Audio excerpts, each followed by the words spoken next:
जीवन में समर्पण का सर्वोपरि महत्व है। चाहे हम कितनी भी सेवा करें, भक्ति करें, ध्यान करें, ज्ञान अर्जन करें, हमारे हृदय में परब्रह्म के प्रति समर्पण की भावना नहीं रहेगी तो धनी से मिलन नहीं हो सकता। समर्पण में सबसे बड़ी बाधा क्या होती है? अपने अहंग की कुर्बानी। अहंकार का त्याग नहीं हो पाता। ध्यान करने वाले को अपने ध्यान का अहंकार होता है, ज्ञानी को अपने ज्ञान का अहंकार होता है, सेवा करने वाले को अपनी सेवा का अहंकार होता है। यदि हम आंखें खोल करके आधी रात को देखें आकाश की तरफ, असंख्यों नक्षत्र जगमगाते हुए दिखते हैं। हमारी पृथ्वी से ये नक्षत्र लाखों गुना बड़े हैं। उस पृथ्वी पर हमारे से करोड़ों व्यक्ति ऐसे हैं जो रूप में, विद्या में, बल में, प्रतिष्ठा में, पद में सबसे आगे हैं। और इन असंख्य नक्षत्रों को बनाने वाले उस सर्वशक्तिमान के समक्ष हम अपना समर्पण नहीं कर पाते। कहीं ना कहीं इसमें अज्ञान बाधक होता है। इस अहंकार से निवृत्ति के लिए खिलवत के प्रारंभिक प्रकरण में दर्शाया गया है कि हमारा अस्तित्व यदि अपने अहंकार को विलीन करने के बाद बचता है तो वही प्रीतम के सानिध्य की सामर्थ्य रखता है। इस संसार की मैं लेकर कोई भी धनी से मिलन नहीं कर सकता। इसलिए कहा है, तुम तुम्हारे गुण न छोड़े, मैं तो करी बहुत दुष्टाई। अक्षरातीत का गुण क्या है? एक गुण है एकत्व, वहदत। जो हमारे दिल में है वो राज्य को अवश्य मालूम है। हम सोचते हैं कि हम अपनी बात राज्य तक पहुंचाने के लिए किसी माध्यम का सहारा लें। यही तो सबसे बड़ी भूल है। हमने अपने और धनी के बीच में एक रेखा खींच रही है, माया की। वो माया क्या है? हीन भावना की, कि राज्य हमारी बात नहीं सुनेंगे, राज्य हमसे प्रेम नहीं करते, राज्य अपनी कृपा नहीं बरसाते। ये सब कुछ हमने अपनी तरफ से बना रखा है। और ये क्यों? ये हमारे जीव का भय बोल रहा है। तुम तुम्हारे गुण न छोड़े, मैं करी बहुत दुष्टाई। मैं तो कर्म के अति नीचे, पर तुम ही राखी मूल संगाई। एक गुण तो मैंने बताया, एकत्व, वहदत, जिसके अनुसार अक्षरातीत हमसे एक पल के लिए न कभी अलग थे, न हुए हैं और न कभी हो सकते हैं। हमारे और उनके बीच में कोई दूरी नहीं थी, न है, न कभी होगी। दूरी हमने स्वयं बना रखी है। जैसे आप सभी यहाँ बैठे हैं, एक पर्दा कर दिया जाए तो उस पर्दे में आप मुझे नहीं देख सकते, न मैं आपको देख सकता हूँ। ये पर्दा क्या है? राज्य की तरफ से दृष्टि हटाकर माया को देखने लगना। जब तक माया से दृष्टि हटाकर हम परात्म की भावना से स्वयं को नहीं देखेंगे, राज्य को नहीं देखेंगे, राज्य कहाँ से दिखाई देंगे? हमारी दृष्टि ही संसार की है। उसी दृष्टि से राज्य को देखने का प्रयास करते हैं।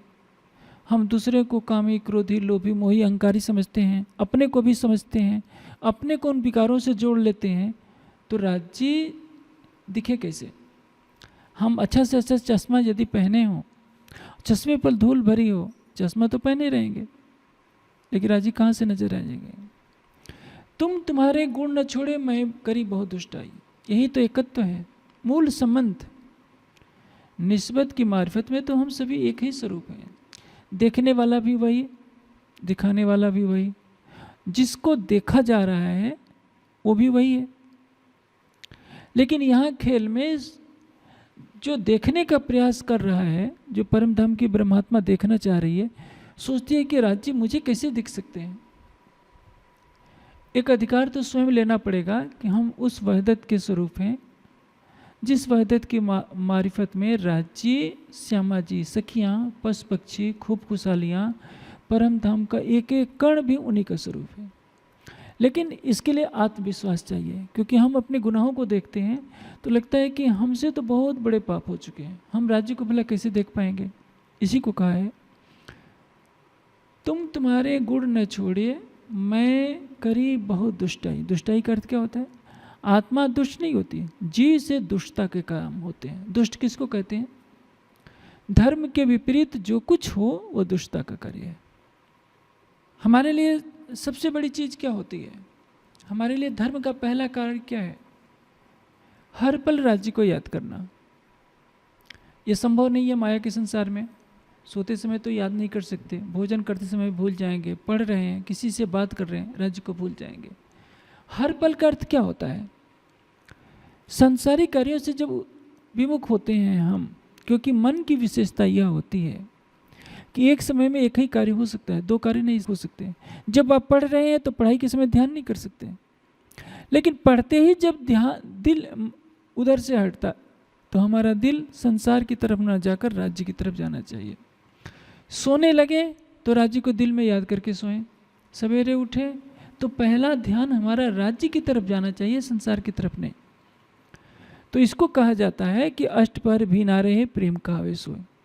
हम संसार के कार्यों को दृष्टा भाव से करें। जैसे हम व्यवसाय करते हैं, अब दुकानदार से जब कोई सामान खरीदने आएगा तो उसमें राजसमय थोड़े करेगा, तब तो हिसाब ही भूल जाएगा। कंप्यूटर चला रहा है, उसमें भी राजसमय नहीं कर सकते। तो वाणी में जो कहा है उसका सूक्ष्म अर्थ लेना चाहिए। जो परम धाम की आत्मा है, महामती के वृत्त में कहा गया है कि एक पल के लिए भी राज्य की शोभा को अपने हृदय से ना निकालें।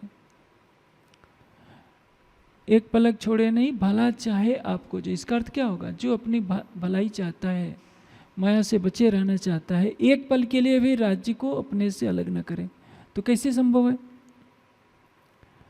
जब हम सोएंगे तो राज्य को तो भूले ही रहेंगे, काम करेंगे तो भूले ही रहेंगे। इसका अर्थ ये है कि जब तक हमें होश है, हमें हर पल राज्य को दिल में बसाए रखना होगा।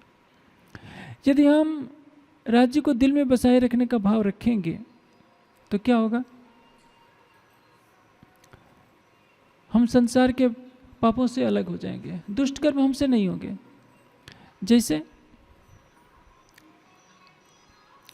हम किसी सामान की चोरी कब करेंगे? जब ये लगेगा कि कोई हमको देख नहीं रहा है। हम किसी को कटु वचन कब बोलेंगे? जब सामने वाला हमें बुरा दिख रहा हो। यदि हमें यह लग जाए कि जिसको हम कटु वचन बोलने जा रहे हैं उसके अंदर भी परम धाम की ब्रह्मात्मा है और उस ब्रह्मात्मा के धाम हृदय में राज्य है, तो हम कभी भी उसको कटु वचन नहीं बोलेंगे। हम मन वाणी कर्म से किसी का दिल कब दुखाएंगे? जब हम उसको वहदत का अंग नहीं समझेंगे, तभी तो उसका दिल दुखाएंगे। हम संसार के रिश्ते से देखेंगे तो ये दुष्ट कर्म हमसे हो जाएंगे। बुरे कर्मों से बचे रहने का एक ही साधन है कि हम हर पल शरीर को न देखें। जब शरीर को देखेंगे तो संसार नजर आ जाएगा। पूरा शरीर ब्रह्मांड का सुख स्वरूप है। शरीर पर जब केंद्रित होंगे, जैसे दुख के साथ कहना पड़ता है कि हमारे सुंदर साथ में भी जहाँ ज्ञान का प्रकाश नहीं फैला है वहाँ का खान पान अशुद्ध हो चुका है। सुंदर साथ की नई पीढ़ी तामसिक आहार का सेवन करने लगी है, शराब भी पीने लगी है और भी अभक्ष खाने लगी है। क्यों? क्योंकि उनको परम धाम के ज्ञान का प्रकाश नहीं मिला है। एक छोटी सी इंद्री है तो एक जीवा ने इतना व्याकुल कर दिया कि जिस घर में परम धाम की ब्रह्मवाणी पढ़ी जाती हो उस घर की पीढ़ी यदि अभक्ष पदार्थों का सेवन करती है तो उनको मालूम नहीं है कि आत्मा का स्वरूप क्या है, परम धाम का स्वरूप क्या है या परमात्मा का स्वरूप क्या है। जो उठते बैठते सोते जागते ज्ञान के प्रकाश में युक्त रहेगा वो पाप कर्म क्यों करेगा? दुष्ट कर्म तभी होते हैं जब हृदय से ज्ञान का प्रकाश हट जाता है। अज्ञानता का अंधकार हृदय में आया नहीं तो मनुष्य पाप कर्म किया नहीं। जैसे ही ज्ञान का प्रकाश आता है मनुष्य सोचता है कि नहीं, मुझे ये कार्य नहीं करना है। बुद्धि किस लिए मिली है? सत्य और असत्य का विवेचन करने के लिए मिली है। बुद्धि परमात्मा को प्राप्त नहीं करा सकती, लेकिन परमात्मा की प्राप्ति में सहायक की भूमिका निभाती है। बुद्धि के द्वारा हमें सत्य का बोध होता है। बुद्धि के द्वारा हम धर्म ग्रंथों के ज्ञान को ग्रहण कर सकते हैं। महामती जी के तन से लीला तो आज से 300 वर्ष पहले पूरी हो गई। आज हम उनकी वाणी को पढ़कर समझ तो रहे हैं, हमें लगता है कि हम भी वैसे ही हैं जैसे कभी बंगला जी दरबार में 5000 सुंदर साथ बैठे होते थे, सागर श्रृंगार की चर्चा सुन रहे होते थे।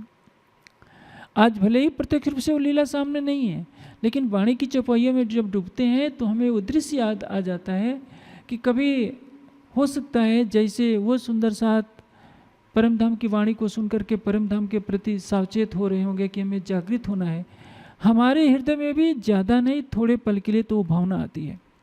ये ज्ञान का प्रकाश हमारी आत्मा को जागृत करने के लिए है। बुद्धि के द्वारा जीव अपने हृदय में उस ज्ञान के प्रकाश को ग्रहण करता है और संकल्प करता है कि मुझे ऐसा नहीं करना चाहिए। लेकिन जब प्रेम की धारा बहती है तब वो राज्य की तरफ कदम बढ़ाता है, नहीं तो उसी ज्ञान को कहेगा, सुनेगा, आनंदित हो जाएगा। बड़े बड़े वक्ता क्या करते हैं, ज्ञान को कहना ही सर्वोपरि लक्ष्य मान लेते हैं। ज्ञान की भूमिका है मनुष्य को सावचेत करना, और प्रेम का कार्य है जिस लक्ष्य को ज्ञान ने दर्शाया है उसको प्राप्त करा देना। दोनों की विशेषता है। यदि ज्ञान न हो, सब लोग भावुक हो जाएं तो बैठे बैठे रोते तो रहेंगे, लेकिन दूसरों को रास्ता नहीं दिखा सकते, वहीं तक उनका प्रेम सीमित हो जाएगा। इसलिए प्रेम का प्राण है ज्ञान, और ज्ञान का प्राण क्या है, प्रेम। दोनों एक दूसरे के पूरक हैं, दोनों में चोली दामन का साथ है। ज्ञान नहीं होगा तो हमें पता नहीं रहेगा कि हम कौन हैं और हमें किसके साथ कैसा व्यवहार करना है। जब आप तारतम्य ज्ञान नहीं लिए थे तो संभव है आप अभक्ष पदार्थ खा सकते थे, पत्थर की मूर्तियों के आगे सिर झुका सकते थे, उनको परमात्मा मान सकते थे। अब आपकी निष्ठा किस पर है, एक अक्षरातीत पर। आपने खिलवत पढ़ लिया,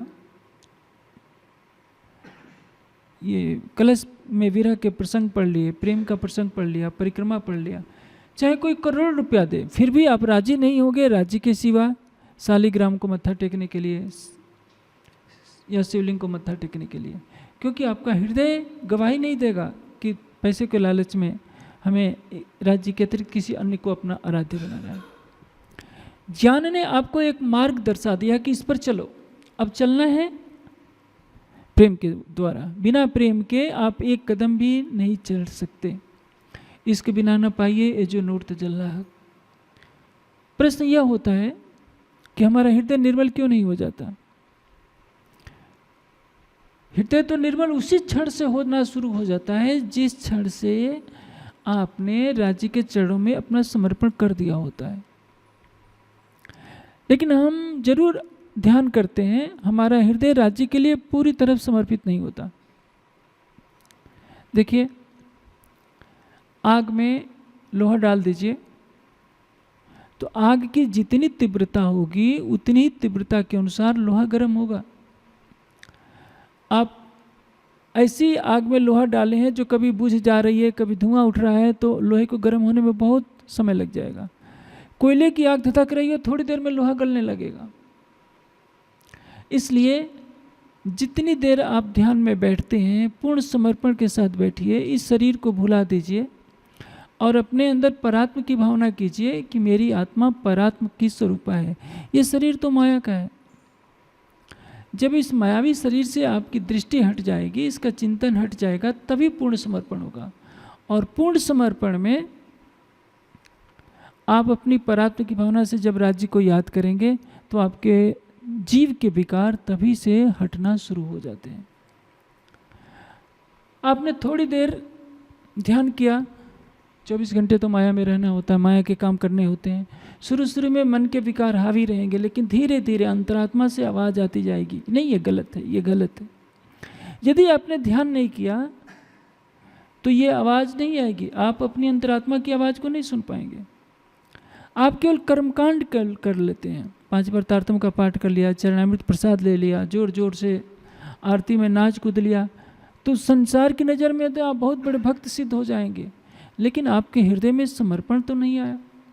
आपने स्वयं को परात्म की भावना से अपने को भावित तो नहीं किया। आपने राज्य के नख से सिख तक की शोभा को देखने का प्रयास नहीं किया। दिल में थोड़ा सा भाव था और उस भाव के अनुसार आपने सबको दर्शा दिया। देखिए, मैं जोर जोर से आरती गाता हूँ, राज्य को रिझाने के लिए नाचता हूँ। एक माया का विकार थोड़ा सा दूर हुआ, आपने अहंकार का पहाड़ खड़ा कर लिया। तो ऐसी स्थिति में हृदय पूरी तरह से निर्मल नहीं हो सकता। मैं तो कर्म की अति नीचे, पर तुम ही राखी मूल संगाई। हमारे जीव को देखा जाए तो हमारे जीव से बहुत बुरे बुरे कर्म हो जाते हैं। तारतम्य वाणी का प्रकाश पाने के बाद तो हम डरते हैं कि नहीं, हमें ऐसा कार्य नहीं करना चाहिए, लेकिन हमारे जीव ने पूर्व जन्म में बहुत पाप किए होंगे। सुंदरता से भूल ये हो जा रही है कि दूसरे पंथों के लोग तो ज़्यादा डरते हैं, हम नहीं डरते। सोचते हैं कि परम धाम तो हमें जाना ही है, और हम परम धाम की आत्मा है, हमारे ऊपर कर्मों का बंधन नहीं लगता। आत्मा पर तो बिल्कुल नहीं लेगा, जीव पर तो लगेगा ही। आप जाकर किसी को चांटा मार दीजिए और कहेंगे कि हम परम धाम की आत्मा है, हमारे विरुद्ध में थाने में केस नहीं लिखा जाएगा, तो इस देश का संविधान थोड़े मानेगा कि आप परम धाम की आत्मा है, आप किसी को चांटा मारे और आपके विरुद्ध केस न लिखा जाए। आप खूब मिठाइयाँ छिप छिप कर खाएं और चाहो कि हमें डायबिटीज ना हो, ये तो नहीं होगा। आप पढ़ो नहीं और सोचो कि परम धाम की आत्मा है, परीक्षा में मेरिट लिस्ट में आ जाए, ये संभव नहीं है। यहाँ के विधान यहाँ चलेंगे, आपके जीव को उन विधानों का पालन करना पड़ेगा। जो आपकी आत्मा है वो परम धाम की है, और परम धाम की आत्मा पर माया का कोई विकार हावी नहीं होता। लेकिन परम धाम की आत्मा को चितवनी में पर आत्म की भावना लेना पड़ेगा, और जब परात्म की भावना में आप डूब गए तो काम क्रोध मद लोभ के विकार आपको क्यों सताएंगे। लोभ आपको तब होगा जब आप शरीर भाव से देखेंगे। आपको हीरो की तिजोरी के एक मकान में रख दिया जाए तो आप चोरी करेंगे कब? जब आपको शरीर दिखेगा तब ना, कि मुझे इस शरीर को सुंदर बनाना है तो एक हीरे का हार चुरा लेते हैं तो हमारा शरीर सुंदर दिखेगा। यदि आपने परम धाम की आत्मा का भाव ले लिया तो आपको हीरे के मोतियों के हार क्यों लोभ में डालेंगे। परम धाम की आत्माओं की तो बात छोड़िए, एक बार मीराबाई आती है, उनके गुरु थे रविदास जी बनारसी में। देख रही है कि मेरे गुरुदेव झोपड़ी में बैठे हैं और जूते बना रहे हैं, पसीने से लथपथ हैं। कहा कि ये तो मेरे लिए बहुत बदनामी की बात है, मैं राजघराने की और मेरे गुरुदेव झोपड़ी में रहते हैं। मीरा ने अपना 9 लखा हार उतारा और गुरुदेव के चरणों में रख दिया। कहा कि गुरुदेव आप इतनी झोपड़ी में रहते हैं, पसीने से लथपथ हैं, अपने रहने के लिए एक बढ़िया बना लीजिए। रविदास ने मना किया कि अरे मीरा मुझे ये सब नहीं चाहिए। कहे कि नहीं गुरुदेव आपको तो ये रखना ही पड़ेगा। मीरा चली गई। रविदास जी ने उस हार को एक जगह एकांत स्थान में खूंटी में टांग दिया। 1 वर्ष के बाद मीरा पुनः आती है, देखती है कि गुरुदेव ने तो कोई निवास बनाया नहीं, जैसा कहता तैसा है। कहने लगी गुरुदेव आपने निवास बनाया नहीं, वो हीरे का हार क्या हो गया। मीरा को लगा कि चोरी हो गया होगा। रविदास कहते हैं कि देखो मीरा उस कोने में टंगा हुआ है। मीरा सन्न रह गई। उस हार को उन्होंने ऐसे ही टांग रखा था जैसे उसकी कोई कीमत ही ना हो। मीरा की नज़र में वो हीरे मोतियों का जड़ा हुआ 9 लखा हार था, लेकिन एक योगी महात्मा की दृष्टि में वो क्या था, कंकड़ पत्थर ही थे। यदि रविदास को इतना मोह नहीं हो सकता, क्योंकि उन्होंने सोचा कि परमात्मा को पाना है तो इन चीज़ों से दूर रहना होगा, मोह आसक्ति से दूर रखना होगा। हम सुंदर साथ अपने को परम धाम की भावना में नहीं डुबो पाते, इसलिए तो काम सताता है, क्रोध सताता है, लोभ सताता है, मोह सताता है, अहंकार सताता है। मंदिरों में झगड़े, आश्रमों में झगड़े, सुंदर साथ के अंदर आपस में झगड़े, कहीं भी मेल नहीं मिलाप नहीं है। क्यों? क्योंकि सभी अपने को शरीर से देख रहे हैं, संसार से देख रहे हैं। शरीर और संसार की दृष्टि जब तक बनी रहेगी माया का विकार आपके पीछे पीछे घूमता रहेगा। तुम तुम्हारे गुण न छोड़े, मैं करी बहुत दुष्टाई, मैं तो कर्म की अति नीचे, पर तुम ही राख्या मूल संगाई। ये बात कब कही जा रही है? यह है समर्पण की भूमिका। एक आत्मा अपना सर्वस्व समर्पण कर देती है राज्य के चरणों में, तो कहती है कि मैं तो कर्म किए अति नीचे, पर तुम ही राखी मूल संगाई। आप देखिए, आप घर के बहुत लाडले हैं, लेकिन आप पड़ोस में कहीं चोरी करके चले जाइए और पड़ोस वाला शिकायत करके आ जाए तो देखिए आपके घर में डंडे आपकी पीठ पर बजने शुरू हो जाएंगे। आप घर के बहू हैं, किसी गलत विचारधारा वाले व्यक्ति से घनिष्ठता कर लीजिए तो आपका पति आपको छोड़ने के लिए तुरंत तैयार हो जाएगा, कोई रिश्ता नहीं रखता। ये बहुत ही कठोर दुनिया है। जो अपने कहलाते हैं वो भी दुत्कारने में जरा देर नहीं लगाते। लेकिन एक राज्य है, वे हमारे पापों को नहीं देखते। हमारे तन से न जाने कितने पाप हो जाते हैं। आप सोचिए, महाभारत में प्रसंग में वर्णित आता है कि जब पांडव स्वर्गारोहण के मार्ग पर चल पड़े, द्रौपदी गिर जाती है, आवाज़ देती है, धर्मराज मेरी तरफ तो देखिए। धर्मराज नहीं देखते हैं। भीम गिर जाते हैं, प्राण छूट जाते हैं। गिरते समय कहते हैं कि धर्मराज मेरी तरफ तो देखिए, नहीं देखते हैं। अर्जुन भी गिर जाते हैं, नकुल सहदेव सब एक एक करके शरीर छोड़ देते हैं, लेकिन धर्मराज किसी की तरफ देखते नहीं, वो सीधे बढ़ते हुए चले जाते हैं। मनुष्य संसार में पैदा होता है अकेले, जाता है अकेले, लेकिन ब्रह्म सृष्टियां एक साथ आई हैं और एक साथ जाना है। इस संसार का हर रिश्ता स्वार्थ पर टिका होता है। परिवार का रिश्ता, समाज का रिश्ता, संगी संबंधियों का रिश्ता। उन रिश्तों में संसार के नियमों का जरा सा अवरोध होता है तो हर कोई किनारे कर लेता है। हमें तुमसे मतलब नहीं, तुमने हमारे घर की इज्जत को तार तार किया है, घर से निकल जाओ। कोई भी देर नहीं लगाएगा। लेकिन उस दया के सागर को देखिए। ऐसा नहीं कि उनसे कुछ भी छिपाओ। हम सोचते हैं कि राज्य मंदिर में देख थोड़े रहे हैं, यही तो हमारी भूल है। राज्य मंदिर में नहीं है, हक नजीक से है से। आप जो सोचते हैं वो राज्य को पहले मालूम है। यदि यही बात सबको मालूम हो जाए कि राज्य हर पल हमारे साथ हैं, तो कोई भी पाप क्यों करेगा। हमारे सब कार्यों को जानते हैं, फिर भी हमको छोड़ नहीं रहे हैं। क्यों? मूल संबंध के कारण। इसीलिए हार कर इंद्रावती जी ने कहा, जानो तो राजी रखो, जानो तो दिल के, या पाक करो हाथीपना, या बैठाओ माहे तकसीर। आप मुझे आनंदित रखिए या संसार में दुख दिखाइए। मेरे जीव को दुख भोगना होगा, भोगेगा। या पाक करो हाथीपना, मुझे अपने विरह प्रेम में डुबोकर अपना स्वरूप बना लो, हादी बना लो, सब सुंदर साथ का मार्गदर्शक बना लो। या बैठाओ मैं तकसीर, या हमें गुनहगारों की, अपराधियों की पंक्ति में खड़ी कर दो कि हमने आपको अपने हृदय से भुलाए रखा। ये कब मुख से निकलेगा? जब हमारा सब कुछ राज्य के लिए समर्पित हो जाएगा। तो समर्पण का अर्थ ये नहीं होता है हम मुँह से केवल कहते रहें। समर्पण का तात्पर्य राज्य पर अटूट विश्वास। सुख मिला है तो हम सबसे ना कहते फिरें, देखो राज्य की कितनी मेहर है, हमको ये मिला है, ये मिला है। दुख मिला है तो रोते रहें, राज्य ने हमको कुछ नहीं दिया, राज्य ने ये नहीं दिया, राज्य ने ये नहीं दिया। ऐसा नहीं। दुख भी दिया है तो वही भाव रहे, सुख मिला है तो वैसे ही भाव रहे, क्योंकि वो देख रहे हैं किस समय क्या करना है, सुख देना है या दुख देना है। उनकी हर लीला में आनंद हो। आप देखिए, राम बन जाते हैं, सीता ने कभी फरमाइश की कि नहीं राम मर्यादा पुरुषोत्तम आपको यहाँ चलना है। सीता ने सब कुछ राम के ऊपर सौंप दिया है, जहाँ राम जाएंगे सीता वहाँ जाएगी। एक संसार की धर्मपत्नी को ये समझ तो आता है कि हमें करना क्या चाहिए, लेकिन परम धाम के ब्रह्मात्माओं को ये बात समझ में नहीं आती कि राज्य के प्रति हम समर्पण की भावना कैसे रखें। जरा सा कष्ट हुआ तो हम क्या करते हैं, सबको मालूम है। कुनैन की एक ही टिकिया, यानी वही मेहर सागर का पाठ।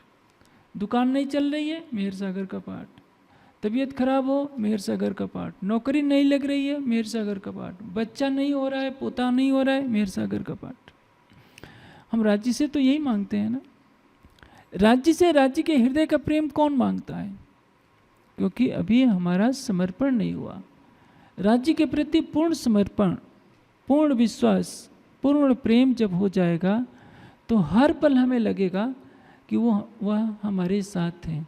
क्योंकि जो वहदत का स्वरूप होता है, वहदत की मारिफत का स्वरूप होए, उससे हमारे हृदय की कोई भी बात छिपी नहीं रहती। यदि उसने हमें दुख दिखाया है तो उसमें भी कुछ उसके सुख की लज्जत है। दुख बड़ो पदारथ जो कोई जाने ए, ताथे सुख को छोड़ के दुख ले सके सो ले। हम दुखों से बचना चाहते हैं, दुखों से बचने के लिए राज्य के मंदिर में जाते हैं, मत्था टेकते हैं, भोग चढ़ाते हैं, पुजारी जी से सिफारिश करवाते हैं कि पुजारी जी राज्य मेरी सीधे बात नहीं सुन रहे हैं। आप सेवा में रहते हैं, आप राज्य के हजूरी हैं, आप कह देंगे तो राज्य तुरंत बात मान लेंगे। और राज्य हंसते हैं कि इनको मैंने सागर श्रृंगार दे दिया फिर भी ये सिफारिश करवा रहे हैं, क्योंकि वहदत के मारिफत को किसी ने समझा नहीं, अपना हृदय किसी ने दिया नहीं, और इसलिए इस संसार में सिफारिश की प्रक्रिया चल पड़ी है।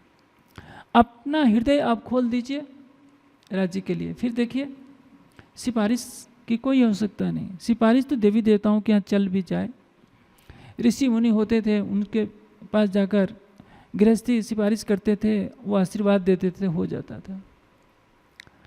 आप भी सर्वशक्तिमान से प्रेम मांगिए। आप कहिए रात को सोते समय कि राज्य हमारा हृदय आपके प्रति समर्पित हो, हमारे हृदय में आपका प्रेम बसे, हमारे हृदय से माया के विकारों को निकाल दीजिए, हमारे हृदय में आप अपनी शोभा दर्शा दीजिए। एक कुएं से रस्सी जब खींची जाती है तो उसकी रगड़ से कुएं की जो मुंडेर है वो भी खींच जाती है। सर्वशक्तिमान जो अक्षरातीत है, दया सिंध सुख सागर है, दया का भंडार है, अनंत सागर, इश्क गंज अपार, प्रेम का अनंत भंडार है, अनंत राशि है वो, वहाँ सिफारिश की आवश्यकता ही नहीं है। आप हृदय में इच्छा करेंगे वो तुरंत पूरी हो जाएगी। इच्छा करने से पहले वो पूरी करने वाला है। वो तो केवल एक शर्त रखता है कि तुम अपने हृदय में समर्पण की भावना लाओ, प्रेम की भावना लाओ, विरह में डूबो। और हमसे वही नहीं हो पा रहा है। हम दुनिया वालों की तरह मेहर सागर के गोटे पधरा करके बैठ जाते हैं, मन्नत मांगना शुरू कर देते हैं। मैं नहीं कहता कि मत मांगिए, मंदिर में जाकर नारियल चढ़ा देते हैं। अरे नारियल क्यों चढ़ाते हो, अपना हृदय तो चढ़ाओ। नारियल 20 रुपये में मिलता है, बहुत सस्ता है। हृदय तो हमने किसी और को दे रखा है, पत्नियों ने पति को दे रखा है, पतियों ने पत्नी को दे रखा है, बहनों ने सहेलियों को दे रखा है, और भाइयों ने दोस्तों को दे रखा है। कोई राज्य को नहीं देता। राज्य तो एक व्यवसायी की तरह नजर आते हैं कि 100 रुपये की मिठाई का पैकेट चढ़ा दो और 1 लाख की लॉटरी निकल जाए, 10 लाख की लॉटरी निकल जाए। ये व्यापार है, प्रेम नहीं है। राज्य के मार्ग पर प्रेम की आवश्यकता है। उस प्रेम पर कदम रखिए। आप 1 कदम रखोगे तो राज्य 1000 कदम आपकी तरफ आएंगे, और उनको आने की जरूरत नहीं है।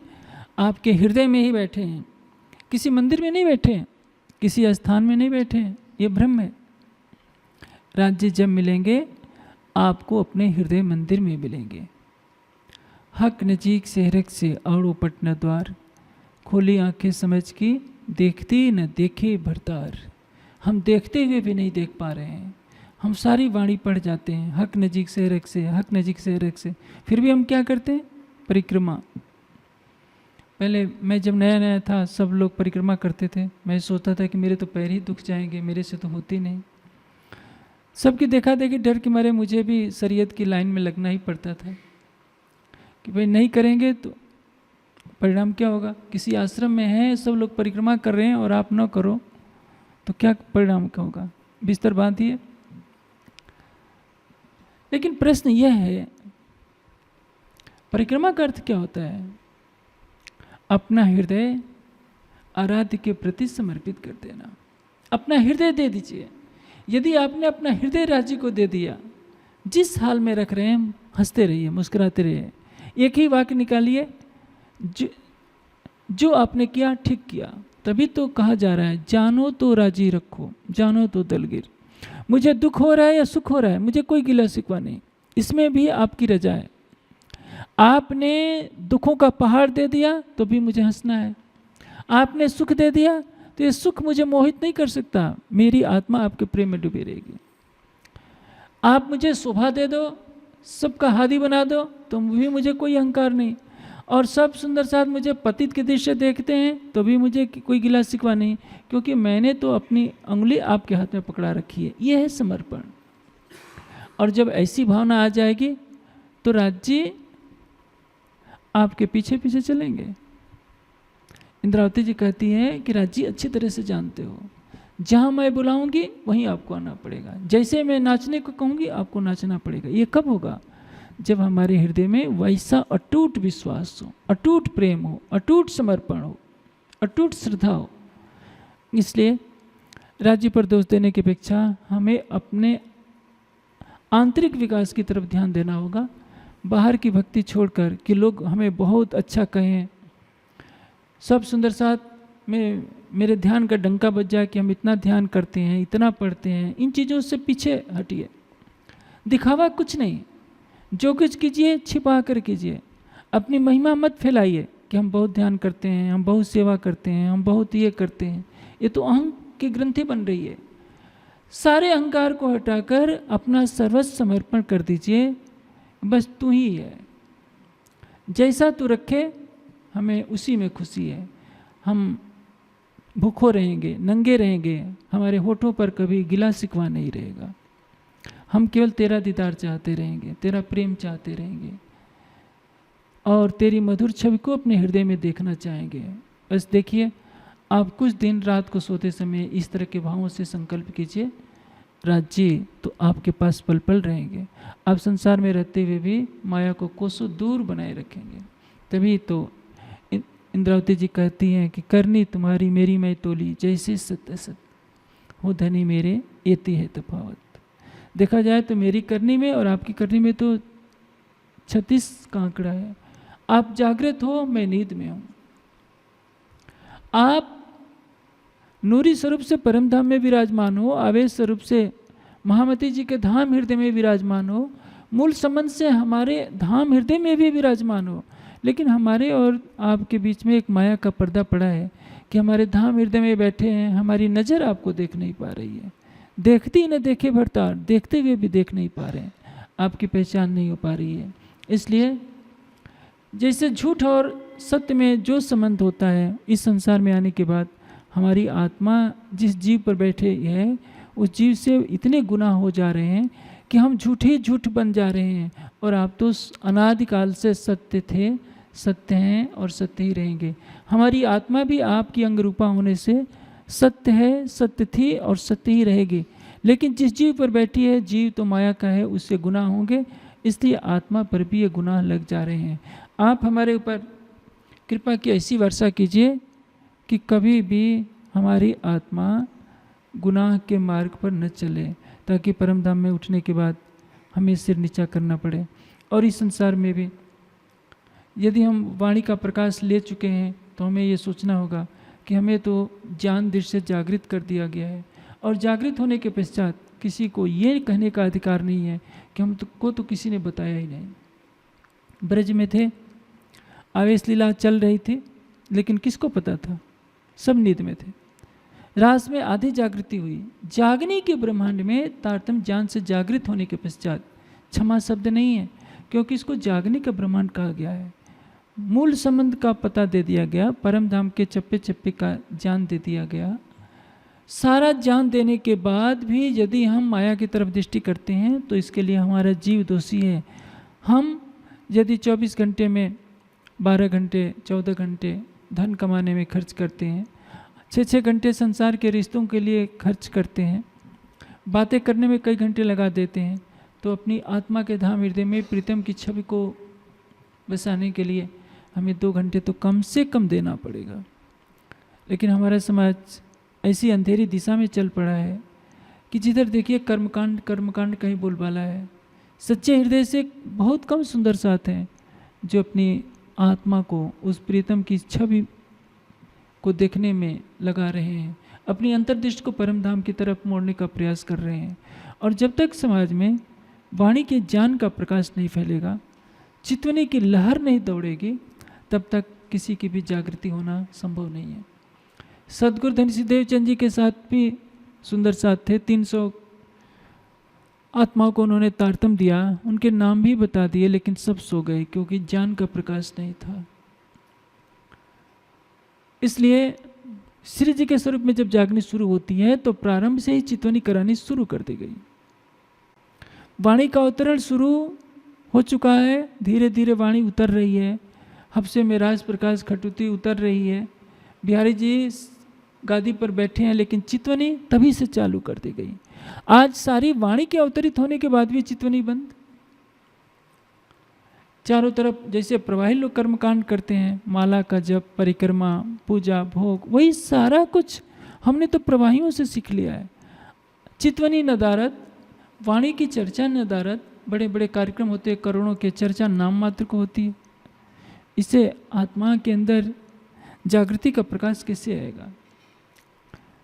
जैसा कि जागने के बारे में हमें ये ध्यान में रखना होगा, एक कहावत कही जाती है कि जैसा बाजा बजे वैसा नृत्य करना चाहिए। समय के अनुकूल सबको अपने नियम बनाने चाहिए। हम रूढ़िवादिता को ही सर्वोपरि स्थान दे देंगे, चितवनी से अपने को दूर कर लेंगे, तो हमें दीवा स्वप्न ही समझना चाहिए कि हमारी आत्मा जागृत हो जाएगी। और आज सारा संसार, यहाँ तक कि चाइना जैसे नास्तिक देश में भी ध्यान लोग कर रहे हैं। अमेरिका में कितने कार्यालयों में आप चले जाइए, वहाँ ध्यान के कक्ष बने हुए हैं, लेकिन हमारे पूरे समाज में कहीं भी ध्यान कक्ष कहाँ दिखाई देते हैं? चितवनी का तो नाम निशान ही जैसे कि मिट गया हो। वही मालाएं, वही तिलक, वही ढोल की थाप, वही नाचना, वही कूदना, जैसे कि प्रवाही किया करते हैं, हम भी वैसे करते हैं। अपनी आत्मा को राज्य के चरणों में सौंपिए, युगल स्वरूप की छवि को बसाइए। भले ही मन भटकता है तो भटकने दीजिए, एक दिन यही मन बथ जाएगा।